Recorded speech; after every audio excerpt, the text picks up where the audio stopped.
Halo pemirsa, senang sekali rasanya kami hadir menyapa Anda pada saat hari ini menemani waktu Anda. Dan seperti program kita saat ini, program Bincang Spesial ditemani bersama saya Dewi Manik. Kita akan membahas isu terkait di mana belakangan ini media sosial tempatnya ini ramai diperbincangkan. Bahkan tak hanya di media sosial saja pemirsa, di sini ada televisi dan juga radio ini masih diramaikan oleh sejumlah tantangan disintegrasi bangsa yang begitu kompleks. Kasus salah satunya ini yakni seperti penistaan agama, perusakan tempat ibadah hingga ujaran kebencian. Butuh sikap yang dewasa dan nasionalisme yang tinggi untuk menyikapi pembahasan kali ini. Dan saya tidak sendirian, tepatnya pemirsa, saya bersama dan didampingi narasumber yang begitu luar biasa sampai di studio Simpo TV saat ini. Halo Bapak, kita kedatangan dan kita akan menyambut Pak Kendro Setiawan, Wakil Ketua Umum Perhimpunan Inti Tionghoa, dan bersama dengan Bapak Kiai Haji Syarif Rahmat, Pesantren Padepokan Dakwah Sunan Kalijaga dan Ponpes Ummul Qura. Apa kabar Pak? Assalamualaikum. Assalamualaikum warahmatullahi wabarakatuh. Kabar baik. Kabar baik ya Pak ya. Sukses, Pak, mantap. wah luar biasa. Pak, kita akan berbincang mengenai isu yang terkini, tapi kita bawa santai saja nih Pak, supaya pemirsa di rumah ini benar-benar menikmati perbincangan kita kali ini Pak. Dan terima kasih atas waktunya Pak untuk ke Sinpo TV lebih tepatnya. Mengenai hal yang saat ini, bagaimana keharmonisasian untuk menciptakan sesuatu yang bersikap toleransi untuk saat ini Pak. Seperti apa sih pandangan kepada Bapak, bagaimana untuk saat ini tantangan bangsa ini seperti apa Pak menurut Bapak? Kita Perhimpunan Inti melihat nih keragaman suku-suku bangsa di Indonesia ini itu suatu hal yang sangat positif sekali ya. Indonesia dengan penduduk yang nomor 4 di dunia, ya, itu setelah India, Tiongkok dan Amerika, kemudian dengan suku bangsa 1.300-an kalau nggak salah, saya klik di Google ya itu ya tahun 2000 data Biro Statistik tahun 2010 kalau salah, dengan 600 sampai 700 bahasa daerah. Itu memang betul-betul Indonesia yang kaya, ya. Itu kaya dengan tradisi, kaya dengan daerah, bahasa-bahasa daerah, kaya dengan budaya-budayanya, ya. Dengan keberagaman ini pun juga memicu apa? Toleransi antara bangsa, antar suku bangsa, ya. Kemudian di samping memicu toleransi antar suku bangsa, saya juga melihat dengan keberagaman ini akan timbul kreativitas di antara suku-suku bangsa, ya, inovasi-inovasi baru di daerah-daerah semua, sehingga menjadi saling berkompetisi, berkompetisi dalam bidang apapun juga. Itu pun akibat daripada keberagaman suku bangsa kita. Kemudian keberagaman ini pun juga yang tidak bisa kita tinggalkan adalah dengan adanya keberagaman ini timbul potensi bisnis, potensi ekonomi di berbagai daerah yang nggak sama, ya, yang bermacam-macam beragam. Ada daerah-daerah mungkin penghasil kerajinan tangan, ya. Ada daerah-daerah penghasil kuliner, gitu ya. Dan juga yang kita tidak kalah penting adalah ada banyak daerah kita juga yang berpotensi maksimal untuk pariwisata. Itu semua adalah bagian daripada potensi ekonomi di berbagai daerah kita. Contoh kayak kuliner aja nih, kayaknya bulan lalu saya baru dari Makassar. Saya makan, kalau coto Makassar biasa ya orang Jakarta di sini ya. Tapi kalau palu basah saya baru pernah makan tuh. Saya tuh nggak tahu di Jakarta ada apa nggak. Itu tuh pun kuliner yang bagus tuh ya. Nanti di Bandung bisa dibawa ke Bandung, bisa dibawa ke Sumatera ya. Itu bagus sekali. Jadi potensi kuliner di berbagai daerah yang beragam suku bangsanya itu menarik untuk disimak ya. Okay. Kemudian pariwisata juga. Bali misalnya, kita tahu Bali itu hebat dengan pariwisata. Bahkan tahun ini saya lihat di medsos sepertinya Bali ini oversubscribed untuk tourism. Ya, artinya turis ini meledak ya. Di mana negara-negara lain itu bersusah payah menarik wisatawan, kita Bali malah oversubscribe. Itu hebat sekali. Oke Pak, kita Ya, dulu, Pak. oke. Dan memang kalau kita lihat maupun tantangan itu sendiri untuk bangsa ini, ada yang bagian kuliner dan juga ada bagian tempat wilayah. Yeah. Kalau untuk Pak Syarif seperti apa Pak? Tanggapannya apa sih sebenarnya tantangan dari bangsa ini Pak? Jika kita membaca kitab suci, saya sebagai seorang muslim, Iya. kita menemukan satu ayat di dalam surah Al-Hujurat ayat 13, di mana Tuhan mengatakan, hai seluruh manusia, kami ciptakan kamu dari seorang laki-laki dan seorang perempuan. Kemudian dari keduanya itu, kami bentangkan berbangsa-bangsa dan bersuku-suku, juga berklan-klan, untuk saling mengenal satu dengan yang lain. Indonesia lah negeri yang paling pas dengan ayat ini. Ya, Indonesia lebih tepatnya, Tidak ada ya. negara yang lebih komplit dari bangsa ini, negeri ini. Semua suku ada, Ya. semua ras ada, dengan jumlah yang sangat banyak. Dan ketika ujung ayat mengatakan lita'arofu, supaya saling memahami satu karakter dengan yang lain, hanya bangsa ini yang punya. Benar sekali Tidak Pak. masalah Tapi lain. kalau kita lihat bahwa kita cermati juga, kalau dahulu itu berbeda banget sama sekarang. Karena sosial media ini sangat-sangat booming ya untuk saat ini. Bagaimana kita harus mencermati tepatnya? Potensi konflik, Indonesia juga pemilik potensi konflik terbesar di dunia. Karena biasanya orang konflik itu karena keragaman suku, keragaman agama, keragaman Betul. bahasa, keragaman budaya. Betul. Tapi hebatnya Indonesia, keragaman itu menjadi sebuah harmoni seperti tema pembicara kita hari ini. Sebuah sajian musik atau kuliner yang lezat. Itu karena leluhur kita sudah berani mengorbankan kepentingan pribadi untuk kemudian merumuskan sebuah tiang pegangan bersama, yaitu Pancasila. Saya kira saya tidak akan pernah cemas dengan keberagaman ini ya.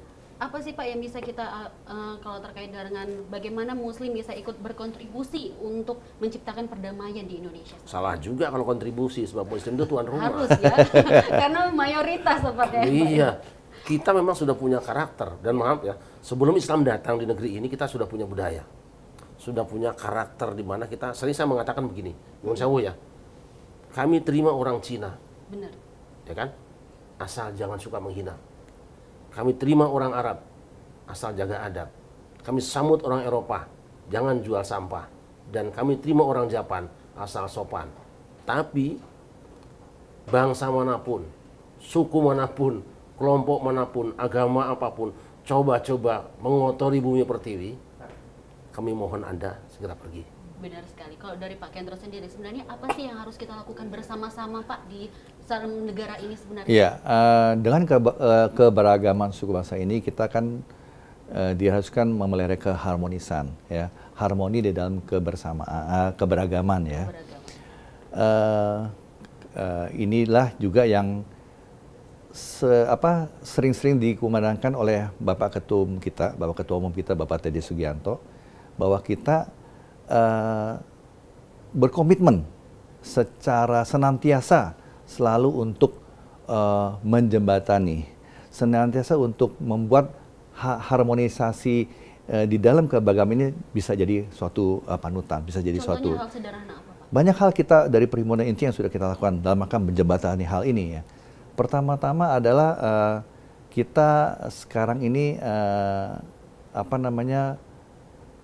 penguatan ideologi Pancasila, ya. Kita anggap itu suatu hal yang perlu karena ideologi Pancasila adalah dasar negara yang kita sudah akui secara bangsa dan nasional, ya. Jadi apa maksudnya itu? Perhimpunan Inti sudah memerintahkan kepada seluruh cabang-cabang di seluruh Indonesia. Kita mempunyai 90-an cabang dan di kota dan kabupaten di daerah itu untuk mengadakan kembali penataan P4. Itu salah satunya, ya.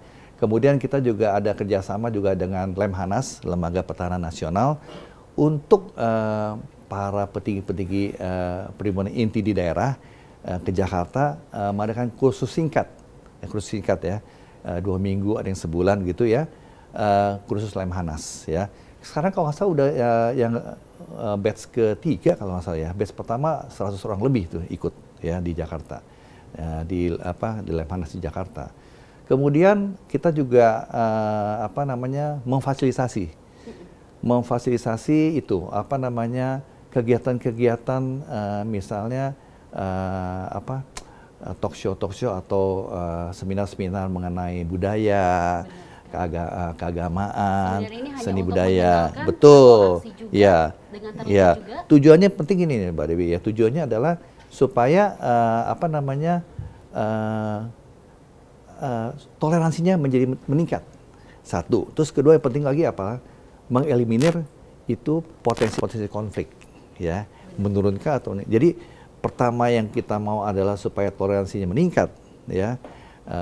Menghargai sama satu lain, ya. Kemudian paling penting juga adalah mengeliminir potensi konflik yang ada, ya. Satu lagi yang juga dikerjakan oleh Perhimpunan Indonesia Tionghoa adalah mengadakan juga konser-konser budaya, seni budaya, pertukaran seni budaya antar daerah, ya. Itu pun bisa membuat kita semua yang beragam ini menjadi satu kesatuan, begitu Mbak Dewi. Ya, itu yang kita lakukan selama ini dalam maka menjaga harmonisasi di dalam keberagaman. Banyak bentuk ya yang kita lakukan untuk mengenal toleransi ini juga kepada sesama kita. Betul. Dan ini dia, ada sedikit pertanyaan Pak, bagaimana menjaga nanti atau tantangannya nanti ke depan ini Indonesia, bagaimana NKRI menjaga keharmonisannya. Tapi kita akan membahas isu ini terlebih dalam. Tapi kalau menurut Bapak, pandangan Pak Kiai sendiri, bagaimana sih sebenarnya apa toleransi yang ingin saya ingin menggarisbawahi bahwa selama ini orang mengatakan Gus Dur lah manusia pertama pembawa toleransi. Tidak. Gus Dur adalah orang yang menghidupkan kembali budaya toleransi. Menghidupkan kembali ketika sekian lama agak terpuruk. Meskipun di bawah sebenarnya para Kiai NU udah selesai. Kira-kira apa yang membuat itu? Sebenarnya sejak lama sudah selesai kita. Sudah lama. Mohon maaf ya, ini baju yang saya pakai ini baju beliau. DKI, Jakarta, ini Betawi. adalah baju koko. Betawi. Koko itu bahasa Cina. Kita biasa makan tofu, tahu. Itu bahasa. Itu bahasa mana? Iya. Ya, kita juga mengenal yang namanya Taiwan. Gitu? Taiwan. Taiwan, batik. Bakmi, bakmi juga. Bakmi, bakso. Ampau ya. Itu jelas, itu kamu masih. Dan jangan lupa, bukti bahwa bangsa Indonesia itu menerima semua bangsa dan menyadari pentingnya keberagaman ya. Kerajaan Islam pertama di Indonesia adalah Demak. Rajanya Jinbun, Cina. Ini mungkin orang tidak mau mendengar ini. Ini harus saya sampaikan. Raja pertama Islam di Indonesia, Demak, Jawa Tengah ada Jinbun. Saya ingin suatu saat beliau bisa berkunjung ke sana, supaya bisa ngobrol kita di sana. Benar sekali. Kalau memang mau clear di sini, jangan tanggung-tanggung kan. Iya benar Jadi, sekali. banyak sekali ya. Banyak sekali tantangannya Pak. Saya ingin mengatakan bahwa saya bisa menggunakan baju ini dan ini adalah dari hasil budaya orang. Kenapa kita hanya bisa terima handphone, produk teknologi? Dan kita tidak pernah mengatakan itu kan budaya teknologi Amerika misalnya. Kenapa kita terima? Karena kita tidak berdaya. Kenapa kita juga tidak terima kearifan, misalnya kebijaksanaan budaya atau tradisi orang dari negeri orang yang tidak lahir di sini, tetapi ketika ditampilkan di sini dia memberikan manfaat. Saya kira kita welcome saja. Benar sekali Pak. Dan seperti tadi pertanyaan saya, bagaimana sih tantangan yang harus kita jaga dan juga tetap NKRI ini menjaga keharmonisan bersama. Tapi jangan dijawab dulu Pak, karena kita akan memberikan jeda kepada pemirsa. Tepatnya pemirsa jangan kemana-mana, tetaplah bersama kami dalam Bincang Spesial karena kami akan membahas lebih dalam terkait keberagaman dalam menjaga keharmonisan NKRI.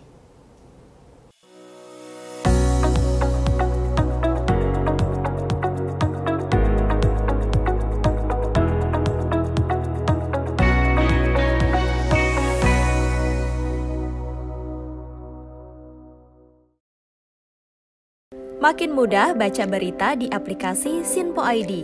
Pilih rubrik berita yang kamu suka seperti berita hukum, politik, peristiwa, budaya, olahraga, gaya hidup, dan berita dari kancah dunia.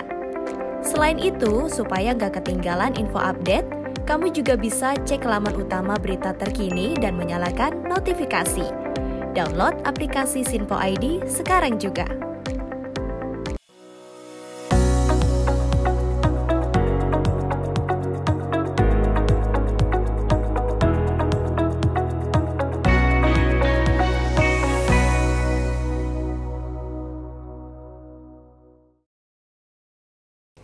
Ya pemirsa, terima kasih atas kebersamaan Anda dan masih berbincang tentang bagaimana sih cara kita menjaga keharmonisan NKRI ini untuk dalam kebersamaan kita tetap bersama dengan narasumber kita saat ini bersama Bapak Kendro dan juga Pak Kiai.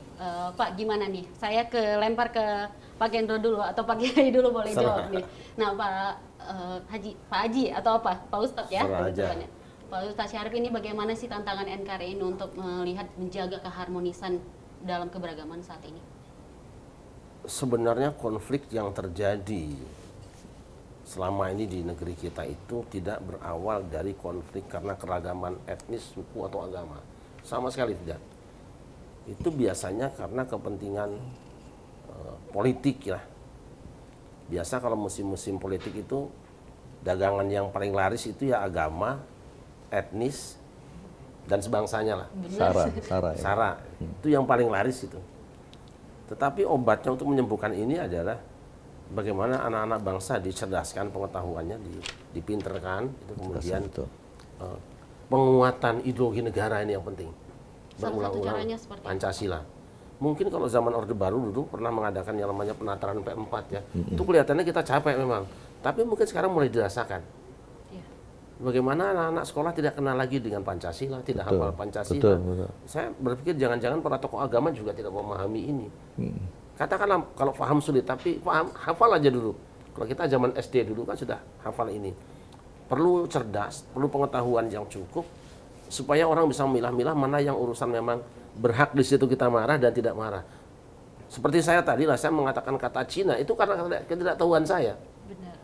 Ketika dibilang sama si Mbak tadi, yang benar tuh Tionghoa, karena kalau Cina kesannya kan kasar atau merendahkan. Oke, saya minta maaf lah saudara-saudara Tionghoa ya, karena saya tidak, pengetahuan saya tentang itu tidak tahu. Karena kalau kita dari kecil dulu dimarahin ya kalau kita nggak tahu ya.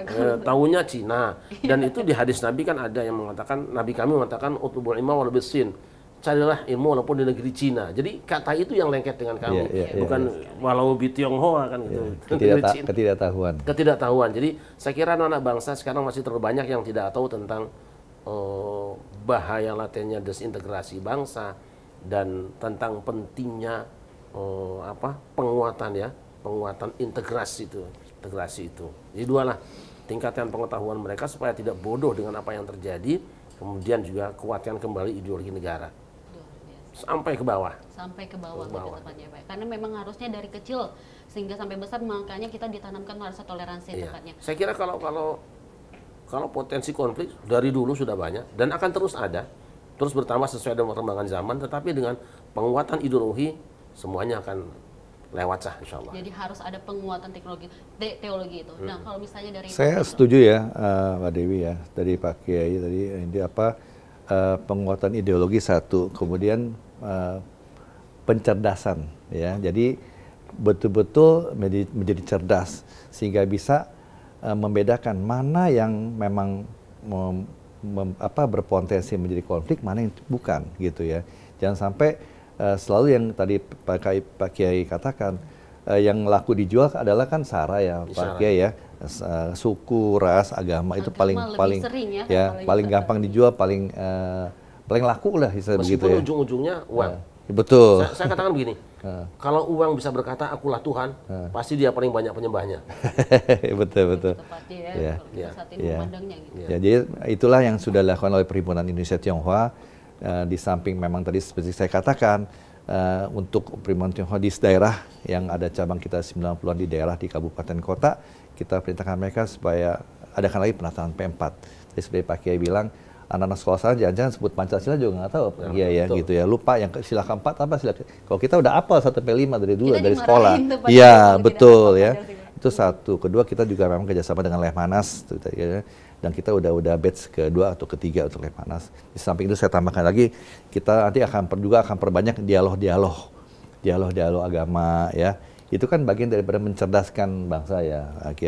Jadi dialog agama juga dicampur dengan dialog seni dan budaya, di mana nanti akan ada kerukunan, dan tadi seperti Pak Kiai bilang, memang potensi konflik tidak dihilangkan, tapi kita eliminir Pak ya. Betul. Yang besar kita kecil, yang kecil kita hilangkan ya, potensi konflik, dan juga toleransi antar agama jadi lebih meningkat lagi. Begitu, Kalau Mbak Dewi. tadi kita berbicara soal yang pasti yang lama itu berbeda banget, apalagi saat ini saya generasi milenial Iya. atau nanti adik-adik saya generasi Gen Gen Z Z, dan Alpha. Gen Z. Dan bagaimana untuk memahami konteks yang saat ini terjadi, Pak? Ujaran kebencian yang saat ini terjadi di media sosial, apalagi itu adalah alat komunikasi kita. Iya begitu. Memang dengan adanya medsos yang semakin meningkat setiap harinya ya, itu memang potensi untuk anak-anak milenial sekarang tercemar memang banyak sekali. Ini kita memang kembali kepada, kalau menurut saya sih, kita kalau beragama ya, kembali kepada keluarga, ya, Pak Kiai ya, keluarga, didikan keluarga, bagaimana didikan keluarga kita, orang tua menjadi contoh untuk anak-anak, kemudian bagaimana mereka beribadah ya, mendekatkan diri dengan Tuhan ya, Pak, masing-masing sesuai agama masing-masing. Saya rasa itu jalan paling tepat untuk supaya generasi milenial lebih tidak terlalu liar seperti begitu ya, begitu Mbak Dewi.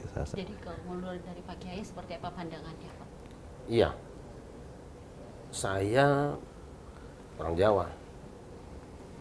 Ketika berceramah di Medan, kemudian diberi marga honoris causa. Oh, dapat marga Batak, Naibaho. Dapat. Saya juga sama, Pak. Naibaho. Satu ketika kami mau ceramah di sebuah perguruan tinggi, di samping kami seorang jenderal. Ngobrol-ngobrol, kami tidak bicara agama, kami bicara, dia tanya, Pak Yai, dari mana? Saya dari Jawa Barat, tapi Jawa Sunda. Bapak dari mana? Saya dari Medan. Apa marganya? Disebut marganya ini. Jangan ku sebut namanya lah, tahu nanti orang jenderal kan. Aku pun dapat marga kemarin. Apa marganya? Pak Yai, Naibaho. Permisilah aku. Mundur dia.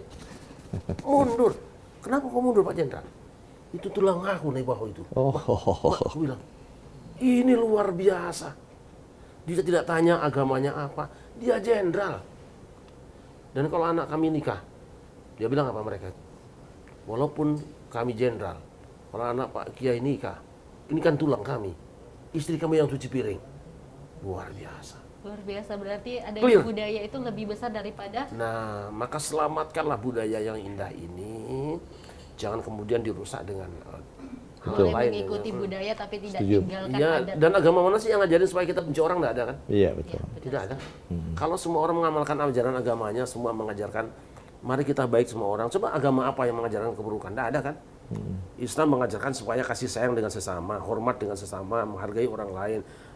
Konghucu juga mengajarkan yang sama, kemudian Yahudi, Nasrani di kitab suci mereka perjanjian lama, perjanjian baru mengajarkan budi pekerti yang baik. Karena kebetulan saya juga belajar semua agama, saya pelajari hampir 6 ajaran agama saya pelajari kitab suci. Jadi sebenarnya orang yang ribut, orang yang konflik, agamamu apa sih? Saya tanya gitu aja. Sebetulnya agamamu apa? Kitab sucimu apa? Coba tunjukkan padaku satu saja ayat di kitab sucimu yang ngajari kamu boleh berperilaku seperti itu, menghina orang. Kan enggak ada. Maka saya bilang tadi dengan beliau, Pak Hendro, kapan kita berangkat ke Demak bareng, aku tengok di situ.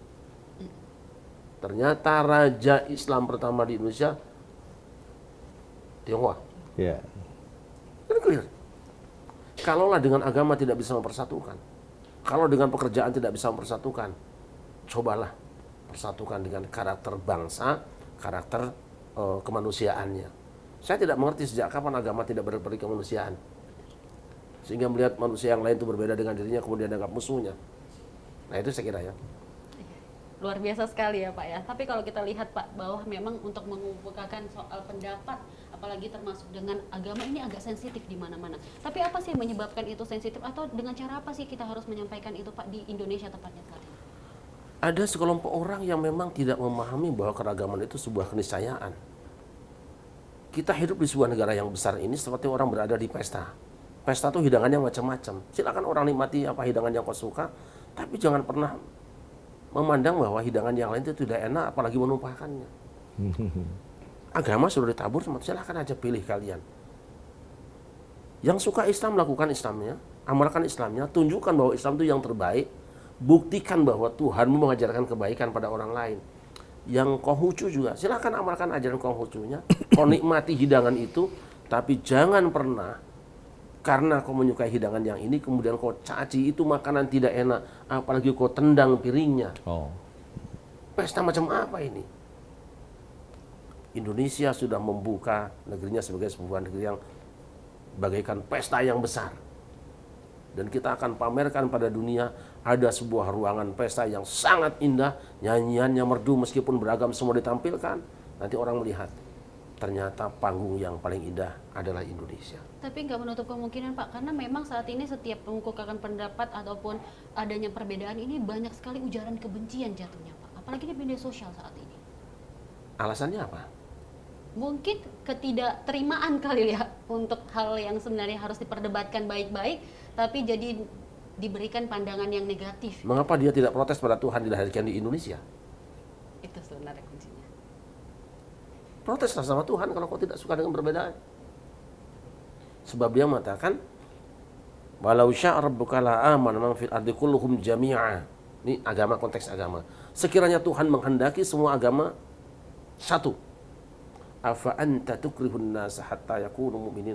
Apa kau boleh benci dengan orang lain? Apa kau punya alasan membenci orang lain karena tidak percaya dengan kamu? Itu kan sangat-sangat luar biasa kan? Kalau dari inti Indonesia bagaimana Pak pendapatnya? Saya rasa kembali ke yang tadi saya utarakan, ya, ujaran kebencian apa-apa itu kan sebenarnya bagian daripada ketidaktahuan mereka, ya. Itu kembali ke tadi Pak saya bilang adalah kita berkewajiban mengadakan banyak seminar-seminar untuk mencerdaskan mereka, mencerdaskan bangsa. Dengan pencerdasan, pencerahan yang ada, kemudian kembali tadi saya katakan kembali ke keluarga, ya, pengajaran di dalam keluarga, pengajaran di dalam agama, ya, mestinya sih bisa diatasi. Harusnya bisa Harusnya, diatasi, ya. mulai dari sentuhan-sentuhan dari pengajaran-pengajaran yang ada Betul, dilakukan dari beberapa daerah betul, tadi ya, betul, Pak, ya. betul. Dan kalau kita lihat bahwa memang tadi Bapak menyinggung budi pekerti lebih tepatnya. Kalau kita melihat saat ini seperti apa sih budi pekerti alasannya?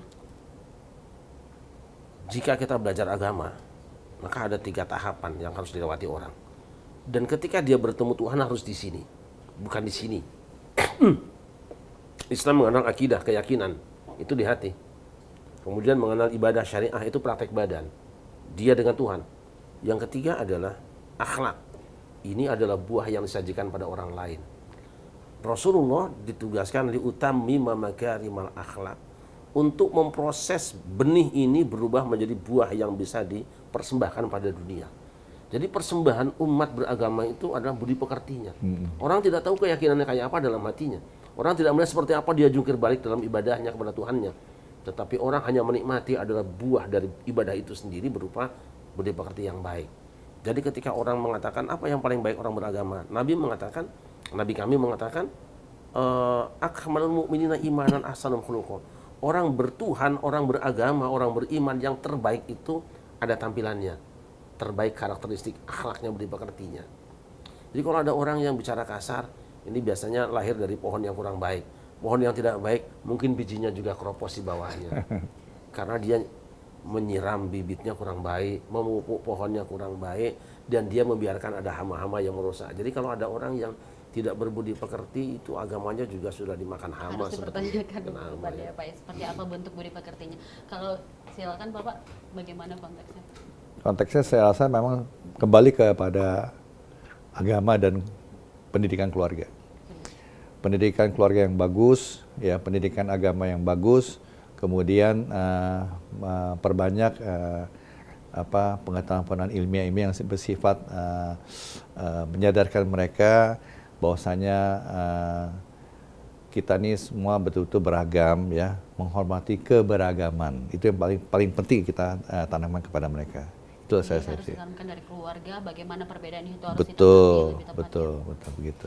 Dan kita akan membahas lebih dalam lagi Pak, namun kita kasih, silakan diminum Bapak. Kiai Pak, silakan diminum. Dan pemirsa, luar biasa ya perbincangan kita sampai saat ini, dan masih akan kita dalami bagaimana sih menjaga keharmonisan dalam keberagaman. Tetap bersama kami dalam Bincang Spesial bersama saya Dewi Manik.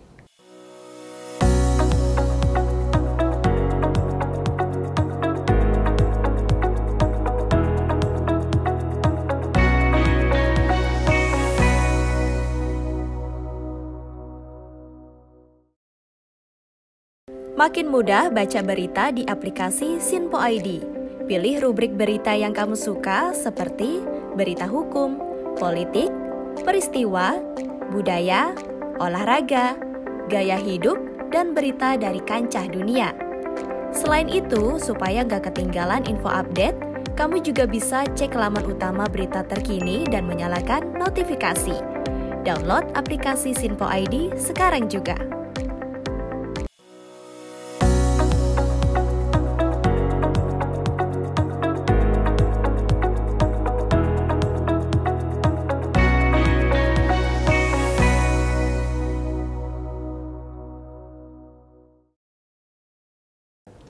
Ya pemirsa, terima kasih masih setia bersama kami dalam bincang spesial bersama saya Dewi Manik dan ditemani dengan narasumber yang luar biasa tepatnya masih dengan Bapak Kiai Haji daripada Padepokan, Bapak Syarif Rahmat, dan juga kepada Bapak Wakil Ketua Umum Indonesia Tionghoa dan Bapak Kendro Setiawan.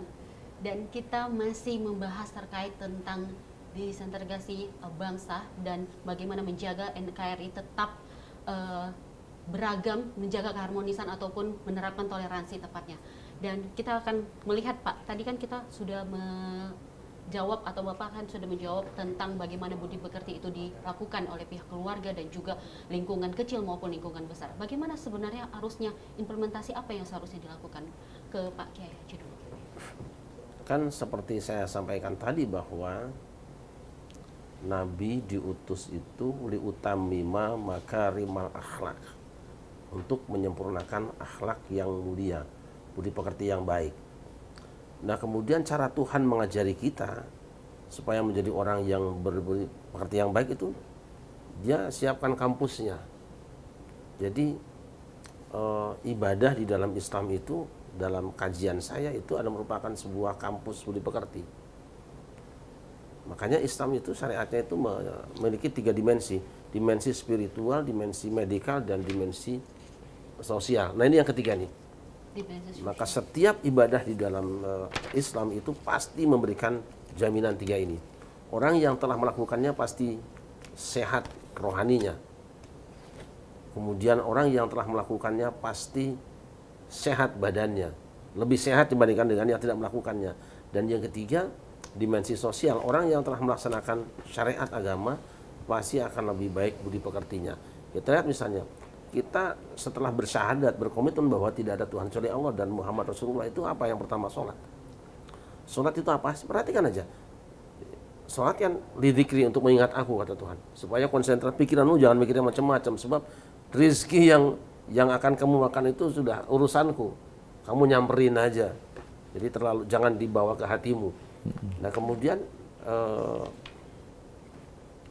sholat itu kan ada apa namanya? Ada gerakan. Bagi saya, sholat itu jangan disamakan ya. Tak ubahnya seperti pendidikan lewat pantomin. Orang ketika nerima tamu misalnya seperti ini. Orang ketika hormat orang seperti ini. Orang seperti mukul seperti ini. Sholat itu gerakannya adalah pesan moral untuk pendidikan akhlak. Allahu Akbar, Allah Maha Besar. Berarti di hatimu harus dipasang bahwa Dia Maha Besar dan kamu kecil. Itu diulang-ulang dalam gerakannya. Sami Allahu liman hamidah, Maha mendengar Tuhan bagi yang muji. Rabbana lakal hamd, Tuhan, semua pujian milikmu, aku tidak punya apa-apa. Sampai yang terakhir, at-tahiyyatu mubarakatuh salawatu thayyibatillah, segala penghormatan, segala keberkatan, segala kebaikan itu milik Dia, milik Tuhan. Kita tidak punya. Dan terakhir, karena dia sudah merendahkan diri, maka dia menjadi orang yang memberikan jaminan kedamaian. Assalamualaikum. Kau yang bersama dengan aku, satu keluarga dengan aku, satu agama dengan aku siap memimpin kedamaian. Dan ke sebelah kiri, Assalamualaikum warahmatullahi. Kau yang beda dengan aku, tidak sama dengan aku, lain suku dengan aku, lain agama dengan aku. Percayalah, senjata yang kupegang bukan untuk menyakitimu. Karena senjata ini justru untuk menjaga supaya kamu hidup damai. Bentuk implementasi yang benar-benar harus didasari dengan bagaimana cara kita ibadah, khusyuk, sadar diri bahwa kita sebenarnya kecil di hadapan Tuhan, dan seharusnya budi pekerti yang ditanamkan itu bahwa kita harus benar-benar ke semua masyarakat itu harus tawadu. Iya, tawadu. Maka lihat kiai-kiai kampung, alim, dia pinter, tapi duduknya. Lihat santri di pesantren, dia anak orang kaya, tapi depan kiainya ngesrot dia, bukan disuruh. Aku tidak layak lebih tinggi dari dia. Oh. Jika semua orang berperilaku seperti ini, Itu yang adem harus negeri ini. ditanamkan. Dan saya melihat Jokowi ada di sini. Kita bersyukur Jokowi sudah ada di sini. Dia mencontohkan di sini. Dan saya menarik ketika itu pernah mendengar dengan teman-teman di sebuah pertemuan, katanya ada perbincangan antara seseorang dengan yang nanya lah gitu. Apakah nanti Bapak kalau jadi pemimpin akan keras seperti itu, Pak? Nah, aku sudah bersama Jokowi cukup. Gitu Itu menarik sekali. Benar. Itu luar biasa.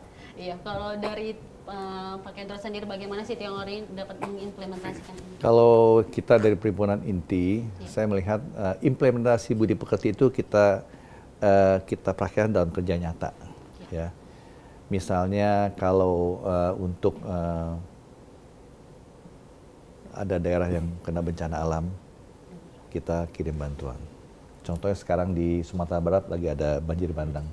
Kita pun lagi mengumpulkan dana nih untuk dikirim ke sana. Banjir bandang di Sumatera Barat sekarang ini kan itu. Kemudian dalam bidang pendidikan, kita juga membuat satu beasiswa, ya, beasiswa untuk yang di SMA, yang berprestasi tapi mungkin kekurangan, yaitu untuk beasiswa. Kita juga untuk pendidikan. Ini tepatnya pasti dibukakan untuk umum. Untuk umum, semua untuk umum, bukan untuk warga Tionghoa. Bahkan warga Tionghoa api yang nggak ada di luar orang Tionghoa. Jadi itu persembahan dari Tionghoa buat bangsa. Betul. Itulah kontribusi kita, itulah dedikasi kita, ya. Kemudian kita juga kebutuhan di dalam pendidikan ini kita dipercaya Perhimpunan Inti dari Kedutaan Besar Tiongkok di Indonesia itu mendapatkan beasiswa untuk belajar di negeri Tiongkok. Masya Allah. Ya, itu pun kita bagikan kepada mereka yang bukan Tionghoa. Ya, dari kejaksaan ada, dari kepolisian ada, dari Kadin juga ada, semua ada. Dan mereka di samping mendapatkan beasiswa dari negara Tiongkok, ditambah lagi penginapan gratis, ditambah lagi uang jajan saya free. tertarik kebetulan di tempat kami ada santri-santri sampai tamat SMA. Mungkin nanti bisa kita minta Langsung nanti tapi ini bukti ya. Betul, Perhimpunan Inti nanti kita apa adanya kan. Betul, nanti kayak bisa bingung ya. Nanti banyak yang mohon maaf yang benci bahasa, tapi bahasa Mandarin lebih bagus dari saya. Lebih dalam dari saya. Ngomong semua. Dan itu nanti kita saksikan juga. Itu semua santri-santri Pak, kayak yang kita kirim ya. Itu pun di bidang pendidikan, di bidang-bidang lainnya pun kita juga berkontribusi ya. Misalnya juga kalau seandainya ada beberapa untuk kesehatan ya, kesehatan kita juga adakan baksos gratis untuk operasi katarak di mana-mana ya. Terakhir kita juga ada di Probolinggo, di Pasuruan, di Malang semua. Dan ini saya catat ya Pak Endro ya. Iya betul. Saya catat. Silakan. Bagaimana peran pemuka agama untuk melihat hal ini sendiri? Nah, peran pemuka agama ini memang sangat penting sekali ya. Terutama untuk pemuka agama sih Pak Kiai ini yang ilmunya dalam-dalam begini. Bagaimana bisa memberikan pencerahan, bagaimana bisa memberikan suatu pendidikan untuk mencerdaskan mereka-mereka ini, terutama memang yang bermasalah nih yang generasi Gen Z ini nih ya, yang memang untuk medsosnya ini galak sekali nih gitu. Benar, ya. Jadi itu memang lebih banyak mesti diberikan pendidikan dasar seperti itu gitu. Saya rasa gitu Pak Dewi. Tapi tidak segampang dengan hal yang benar-benar kita lihat itu. Sebenarnya harmonisasi ini dapat kita terima dengan baik, tapi tidak segampang itu Pak. Bagaimana sih sebenarnya PR terumit kita saat ini melihat kondisi situasi saat ini masih ada aja ujaran kebencian. Kita bisa merawat banyak orang yang bisa merawat harimau jinak, ular bisa menari, monyet bisa bekerja. Itu karena apa? Karena sang pemiliknya itu merawat mereka dari kecil. Apa yang menjadi kebutuhan binatang buas tadi dia berikan, dia gantikan posisi induknya. Ketika sudah dewasa, macan itu jinak. Bahkan kita pernah lihat mungkin di TikTok ya, kita melihat ada bagaimana seekor harimau besar, singa besar, kok memeluk, mencium kaki depan seekor anjing. Iya, betul. Ternyata itu sang anjing yang katanya merawat si anak singa dari kecil dulu. Dia berpisah sekian tahun tak lupa. Maksud saya begini, pendidikan dasar sedini mungkin harus mengajarkan apa yang kita inginkan tadi. Negara harus hadir merawat rakyatnya dengan kasih sayang, dan itu dilakukan semenjak dari kecil. Lakukan pembinaan bisnis misalnya, membina dari kecil, maka ketika dia sudah dewasa tidak akan lupa dengan dia. Juga ideologi kenalkan dari sekarang. Saya sering mengatakan dulu dengan teman-teman, janganlah ada anak-anak kita yang kuliah di luar negeri sebelum selesai pembinaan ideologi negara. Sebelum memahami agama dengan benar. Karena orang-orang yang dari sini berangkat ke Timur Tengah misalnya, di sininya ngajinya belum begitu paham, pulang berubah. Dia yang tadinya kita menginginkan mereka menjadi orang alim, kemudian mempersembahkan hasil pencariannya di sana, membawa pulang madunya, ternyata mereka pulang malah membawa antupan sengatan lebah itu yang sangat bahaya itu. Saya kira paham lah itu ya. Iya. Tapi kalau kita lihat bahwa Pak Kendro tadi kan begitu banyak bentuk pelayanan, setidaknya tidak memandang agama dan juga ras dan lain-lain. Betul. Sebenarnya apa PR terumit yang hingga saat ini sampai kayak mungkin mendapatkan dorongan yang ini bisa dilakukan? PR terumit saya rasa juga mungkin nggak ada ya. Cuman kita yang paling penting sekarang ini adalah bagaimana caranya memperbanyak seperti tadi saya katakan adalah musyawarah keagamaan dan lain-lain, budaya, seni budaya. Pemuka agama. Pemuka agama, betul. Peran pemuka agama pun juga penting di sini, di samping untuk mencerdaskan bangsa, menyadarkan mereka juga supaya lebih menghargai sesama, ya. Kemudian lebih menjaga toleransi, ya. Dengan sendirinya itu, kembali saya ulangi, adalah memperkecil, mengeliminir potensi-potensi konflik. Itu yang kita mau hindarkan, gitu Pak Dewi. Benar sekali. Ya. Dan kita akan membahas lebih dalam Pak soal terkait ini kan kita menjaga keharmonisan, persatuan dan kesatuan. Seperti apa? Seperti apa kaum milenial, seperti apa kaum Gen Z nantinya, seperti apa sekarang sosial media bertindak, nanti akan kita bahas. Namun usai jeda berikut, kita ngopi dulu Pak. Dan pemirsa jangan kemana-mana, tetap pastikan Anda bersama-sama dengan kami dengan narasumber yang luar biasa akan membahas bagaimana keharmonisasian ini harus kita jaga dan menjaga toleransi itu paling penting di Indonesia. Jangan kemana-mana, tetap dalam Bincang Spesial.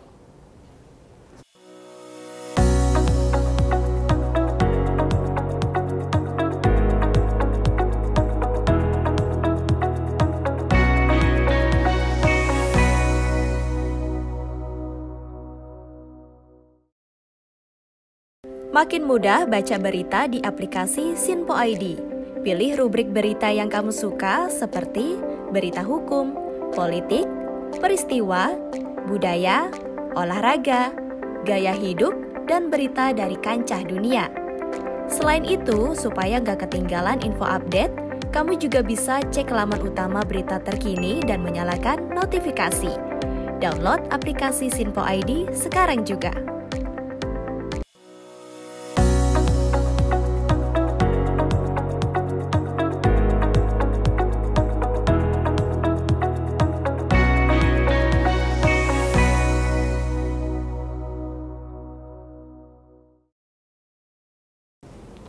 Ya, pemirsa Sinpo TV, Anda masih menyaksikan bersama kami dalam membahas terkait untuk harmonisasi dalam keberagaman ini benar-benar sangat-sangat luar biasa. Tidak hanya singkat saja, namun ini benar-benar luar biasa karena kita dapat melihat bahwa kontribusi yang begitu besar ini nyata adanya, melihat bahwa perbedaan itu tidak boleh dipandang sebelah mata. Dan kami akan masih membahas dengan narasumber yang hadir di studio Sinpo TV saat ini, masih kepada Bapak Kendro Setiawan dan juga Pak Kiai Syarif Rahmat. Dan Pak, kita akan lanjut informasi. Kalau tadi sebelum break saya masih menanyakan soal tantangan nih Pak.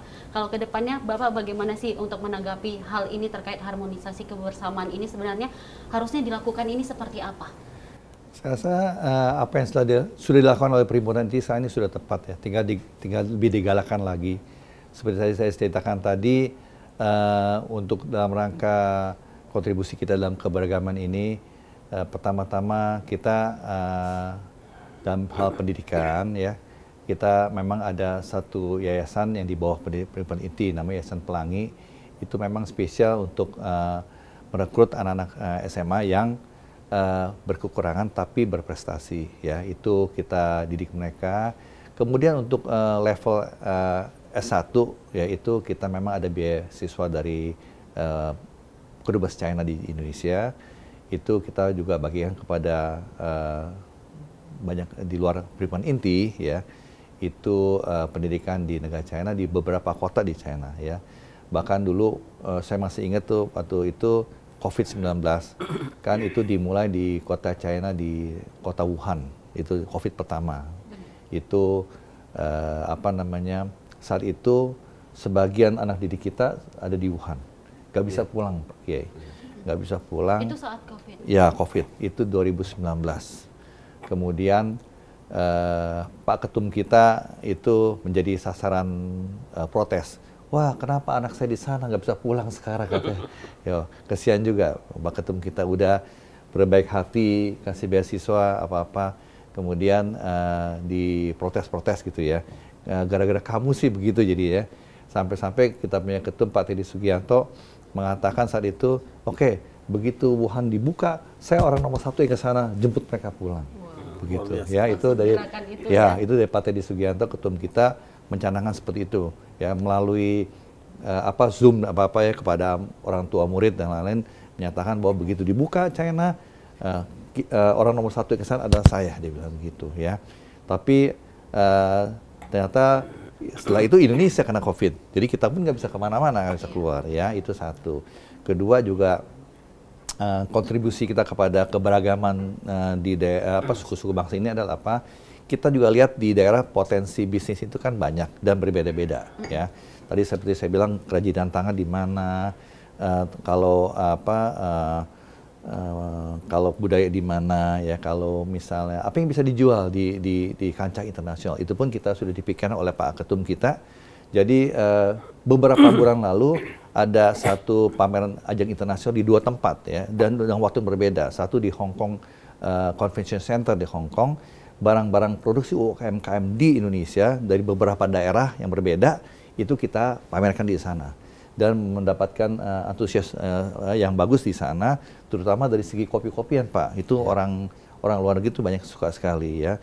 Kemudian lagi 1-2 bulan kemudian ada satu kota di kota Wuzhou di China juga itu mereka mengundang UMKM sini dan kita pun siapkan mereka.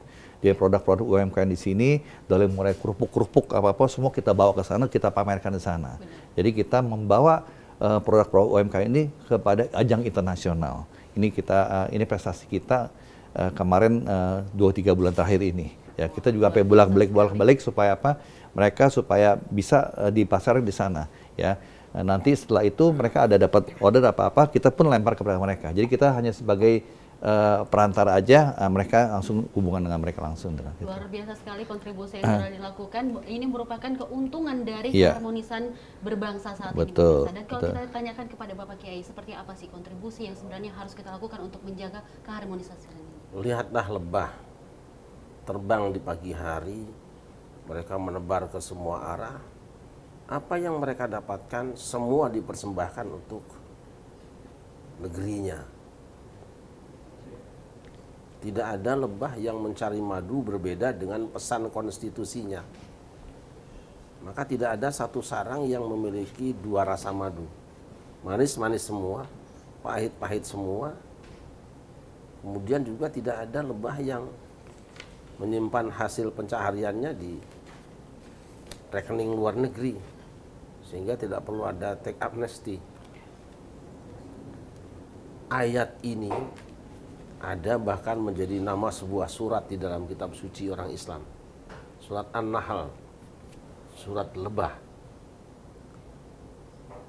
Artinya, ayo kita semua berkontribusi, semua bekerja, tapi pusatkan perhatianmu, apapun yang kamu lakukan, apa yang kamu hasilkan di negeri manapun, bawa pulang untuk kesejahteraan negerimu. Tapi itu tidak akan tercapai apabila negeri ini tidak aman. Maka jangan merobekkan kembali kain pintalan benang yang begitu indah setelah bersusah payah kamu menyusunnya. Ini juga ada ayatnya di surat yang sama. Dulu ada nenek-nenek yang memintal benang, bersusah payah berhari-hari. Setelah selesai, orang semua kagum. Tapi setelah selesai dia buyarkan kembali, dan dengan bangganya dia hancur kain tadi, dia tertawa-tawa. Tuhan katakan, wala takunu kallatina qadat ghazlaha min ba'di quwwatin ankatha. Jangan kamu seperti nenek-nenek yang bersusah payah memintal benang, setelah selesai menjadi kain yang indah, dia merbaikan kembali. Kenapa? Orang berkata, pantas nenek ini hebat, tapi ada sesuatu di otaknya. Dia tidak waras. Jika bangsa ini merusakkan kembali pintaran persatuan kita yang telah dirajut selama ratusan tahun, maka sebenarnya kita ini adalah generasi yang tidak waras akalnya. Saya kira itu aja. Luar biasa sekali ilustrasi yang benar-benar nyampai sedalam itu pemirsa. Dan kalau kita lihat pemirsa, kita akan menanyakan lagi, Pak, bagaimana sih harusnya yang Bapak sampaikan kepada adik-adik kita, pesan cinta apa yang seharusnya dilakukan untuk menjaga keharmonisasian saat ini? Tidak akan berhasil sebuah negeri mendapatkan kebaikan hari ini kecuali dengan kebaikan yang pernah diraih oleh para pendahulunya. Kita berperang, kita berjuang, kita berbuat, dan kita bergerak bersama. Tidak pernah atas nama suku apapun juga. Dan saya ingin ingatkan, insya Allah nanti tanggal 16 Agustus kita akan mengadakan ngontel bareng menuju rumah tempat menuliskan teks proklamasi. Izin saya tanya sebentar, barangkali tahu panjenengan. Silakan. Di mana? Itu di Rengas Dengklok, Karawang. Rumah seorang Tionghoa. Ya, benar. Kami akan lakukan ngontel dari pondok pesantren Al-Baghdadi pakai sepeda. Target kami minimal 1000 sepeda. Kita jangan lupa itu. Siapapun yang berbuat baik, dia bagian dari kita. Dan hari ini terakhir, apapun agamamu, apapun sukumu, apapun etnismu, apapun kerjaanmu, selama 4 pilar ini menjadi anutannya, dia bagian dari kita. Pancasila, Undang-Undang Dasar 45, Bhinneka Tunggal Ika, dan NKRI. Jadi kalau kita menggunakan 4 ini kebetulan saja. 4 pilar ini adalah yang mempersatukan kita. 4 pilar menjadi dasar persatuan Indonesia. Ya. Selama masih oke dengan 4 ini, dia bagian dari kita. Semoga adik-adik kita dapat melakukan atau memimpin nantinya di masa depan, ataupun melihat bahwa pemimpin yang seperti saat ini harusnya dapat kita tiru juga ya Pak ya. Dan kalau dari Pak Bapak, kalau misalnya kita melihat apa sih harapan ke depan dari inti ini sebenarnya?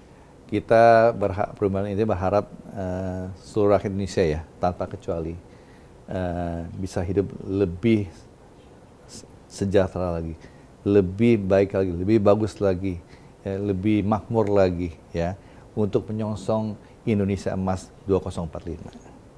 Ya, dengan itu Primbon ini juga akan mendukung semua upaya pemerintah di dalam kebijaksanaannya untuk 2 hal. Pertama adalah meningkatkan pertumbuhan ekonomi, ya, di mana pertumbuhan ekonomi sempat terpuruk karena COVID. Ya, kita bantu untuk meningkatkan pertumbuhan ekonomi. Kedua, kita akan dukung semua upaya pemerintah di dalam gerakan untuk kesatuan dan persatuan bangsa. Begitu. Kalau melihat pemerintah saat ini, seperti apa sih tanggapannya Pak untuk dalam pemerintah ini menanggapi keharmonisasian yang saat ini? Apakah sudah terlibat untuk mengikuti masukan apa yang lebih bagus lagi untuk pemerintah? Saya rasa selama ini apa yang dijalankan sudah cukup bagus ya. Tinggal kita lebih proaktif lagi, bekerja sama dengan pemerintah, bekerja sama dengan kementerian-kementerian, yang direktur dirjen ya, supaya satu kesatuan, satu bahasa, satu kata semua, sehingga semua bisa makmur, sejahtera, bahagia, penuh dengan kesejahteraan. Begitu.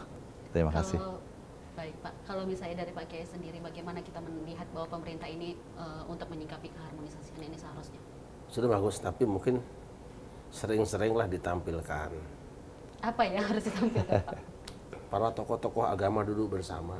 Oke, benar sekali. Berikan kami tontonan yang indah. Kami mau menonton. kita bisa bersatu di sebuah lapangan. Kemarin saya nonton ketika Indonesia lawan Uzbekistan. Ya. Karena yang ditonton menarik. Bisa nggak para pemimpin agama, pemimpin negara ini duduk bareng, senyum bareng, kami akan nonton deh. Itu aja. Luar biasa sekali ya harapannya untuk pemerintah bagaimana untuk menjaga keharmonisasian ini tepatnya. Pesan untuk pemirsa terakhir, Pak Kendro, pesan untuk pemirsa. Seharusnya pemirsa seperti apa sih menjaga keharmonisasian ini untuk persatuan dan kesatuan bangsa Indonesia? Pesan kita dari pemerintah untuk para pemirsa adalah kita berusaha untuk mencerdaskan diri, ya, berusaha untuk meningkatkan kemampuan kita, pendidikan kita, sehingga nanti potensi konflik betul-betul hilang, karena semua potensi konflik itu bukan berasal dari agama, sara, dan suku, tapi memang dari kecerdasan kita yang sangat kurang, begitu Pak Safi ya, gitu. Begitu. Oke, kalau dari Bapak bagaimana untuk ke pemirsa nih? Lihat saja Irak dan Iran, lihat saja Palestina, lihat saja Yaman, lihat saja Suriah. Mau kalian seperti itu? Mereka menangis semua sekarang. Dan mereka mengemis minta kepada Indonesia, kami ingin seperti Indonesia. Mengapa kalian ingin seperti mereka? Saya kira itu aja. Luar biasa sekali pemirsa. Benar sekali, saya sampai speechless karena memang sesuatu yang sangat-sangat harus kita hargai, menghormati. Ini adalah bentuk menjaga perdamaian tepatnya di Indonesia kita saat ini. Tidak ada salahnya mengalah untuk demi kebaikan, karena kita tahu semuanya pasti berdasarkan dengan agama yang benar. Dan kita melihat bahwa agama tidak ada yang mengajarkan keburukan. Dan ini yang akan mempersatukan kita. Luar biasa kan Indonesia mempunyai banyaknya ragam beda pendapat, beda agama, dan juga suku, budaya, dan lain-lain. Tapi di Indonesia ini sangat-sangat luar biasa dan kita dipersatukan dalam kesatuan ini. Dengan tadi seperti yang Pak Kiai sampaikan bahwa ada 4 dasar yang harus menjadi dasar Indonesia ini sebenarnya dapat disatukan dalam persatuan. Dan pemirsa, ini usai sudah perjumpaan kita kali ini, dan saya mengucapkan terima kasih pada Pak Kendro Setiawan selaku Wakil Ketua Umum Tionghoa, dan juga pada Pak Kiai Syarif Rahmat. Terima kasih atas kebersamaan kita bersama untuk hadir di studio Sinpo TV kali ini. Dan mewakili tim dan kru yang bekerja saat ini, saya Dewi Manik pamit undur diri. Terima kasih atas kebersamaan Anda. Sampai jumpa pemirsa.